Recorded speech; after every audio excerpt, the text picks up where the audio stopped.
அப்போ மறுபடியும் Balu Mahendra sir office போனீங்களா 3 வருஷம் போயிட்டு பாலுமகேந்திரா சார் ஆஃபீஸ் 3 வருஷத்துக்கு அப்புறம் போகிறேன். என்ன ஒரு இதுனா அவர் பார்த்துட்டு ஃபோட்டோ எடுக்கிறார்.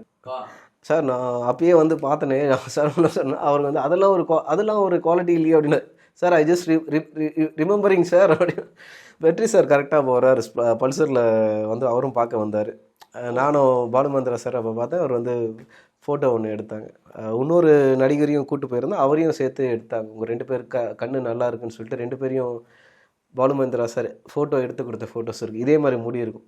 யாருனே தெரியாத ஒருத்தர் நபரை 2 பேரை கூப்பிட்டு வச்சு வா உன் கண்ணு நல்லா இருக்கு நான் ஃபோட்டோ எடுக்கிறேன்னு சொல்லி சொன்னார்ல, அந்த டே எப்படி இருந்துச்சுங்க?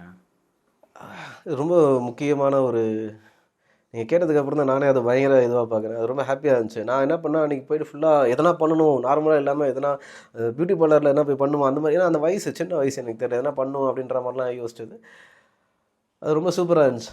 அதுக்கப்புறம் டெய்லி போயிட்டு இருந்தது? இல்லை, அதுக்கப்புறம் போகலாம். நான் ரொம்ப மரியாதையாக இருந்தால் நம்ம இது பண்ணிவிடுவோம்ல. அதனால் ஏன்னா அதுக்கப்புறம் நானும் வெளியில் ஃபுல்லாக போக ஆரம்பிச்சிட்டேன். நிறைய எழுத ஆரம்பித்தேன், பார்க்க ஆரம்பித்தேன் என்ன அது ரொம்ப ரெஸ்பெக்ட்ஃபுல்லாக இருந்ததால் அதுக்கப்புறம் போயிருந்தால் இன்னும் சூப்பராக இருந்திருக்கும்.